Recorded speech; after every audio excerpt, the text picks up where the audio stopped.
Mark, tougher match today, but overall, pretty good start for your team.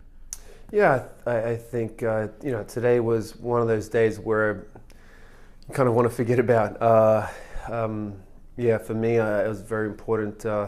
Always try and give my team a quick start, and it was just one of those matches where I kind of felt good physically coming in, and it just didn't click on. I kind of didn't play my normal game, and had a lot of opportunities that I didn't take, and so you just try and hang in there, and every game counts, and managed to get one more, and I was trying to get one back to 5-4 at least, but it didn't happen, and I'd rather kind of get one of those matches early out of the way, and just learn from that. But as a team, I think we felt maybe a little flat today, and then our goal quickly at the end just became to get to 20 games so we can get 1 point.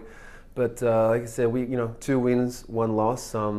We were right up there on the board, so it was definitely a positive first stop in Japan. I thought you'd played some good tennis already coming into today, and I haven't seen a lot of Thomas Johansson's tennis over the last couple of years, but he looked pretty sharp, didn't he? I was surprised. He played well today. Yeah, I think what it comes down to is to be quite honest, he broke me from the start, so he kind of was relaxed, and I was just playing catch-up tennis. And for me, having 3 break points in the next game, not taking it, all of a sudden for him goes from 1-all to 2-love is a huge difference. And he relaxed, and then he started hitting out, and then I was playing again catch-up, and so any player can be dangerous when they're kind of relaxed, and especially in this format, you can't afford any kind of slow starts. There are times I do feel my way in the games, but in this format I've been pretty good. But today is definitely didn't take advantages of my opportunities, and like I said, when you play catch-up tennis, it's very difficult to be aggressive, and my game is normally to be aggressive, but when you're kind of trying to get that break back and you're kind of hoping he would miss, and I kind of got out of my game. And it seemed to be on the flip side, one of those days for those guys, didn't it? Martina Hingis played well for a couple of matches, and yeah.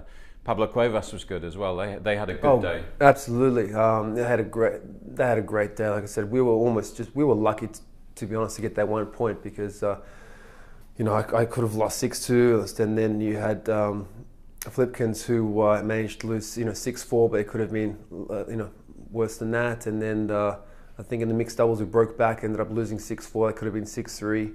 And then in the singles, the doubles played an amazing tiebreaker to finish to get that 1 game, and 1 point going down, kind of in that last. Going to India could play a huge role, so that's why everything counts.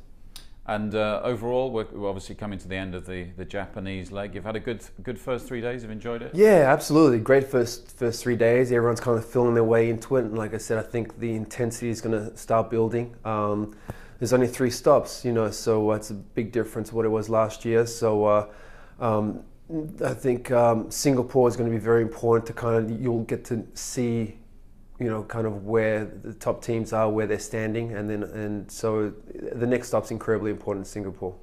And it's going to get better and better, isn't it? I think for the tennis fans who are maybe just easing into it as well. We've got Serena coming, of course, Anna Ivanovic, and Roger joining the party in India. So it should get better and better. Oh, without a doubt. This has been a great stop. Nishikori playing some amazing tennis last night, and getting the crowd involved. Like you said, Singapore's, I think there's a good crowd going to be there with Serena coming, and then finishing off in India with Roger. That's going to be huge. I think it's going to finish in a high, and as the home team, hopefully we could give them something to cheer about. And just one word on your commitment and body language. I've watched you a lot on the world feed. You can tell how much it means to you. I think you particularly embody that. It's good fun, but it's serious stuff. Yeah, I enjoy it because tennis is such an amazing sport. It's a beautiful sport, but most of the time you're alone. So I love playing with a team. I've really loved playing Davis Cup, enjoyed my time, enjoyed doubles. And this is completely different. This is really a team format, a very unique format, but I love being involved with the team, and we've got a great energy. Everyone knows each other well. And it's tough. It's tough playing, but it's tougher just sitting on the bench. And especially you want to have a good start. So I feel like I let my team down tonight, and energy is huge in these things to get it going. And so you want to do well for your team, and then when that was done, anything to kind of get my teammates going, and whether it's getting the towels or giving them some water or going crazy after some points, just to give them some good energy. That's what it's all about. But I enjoyed it a lot.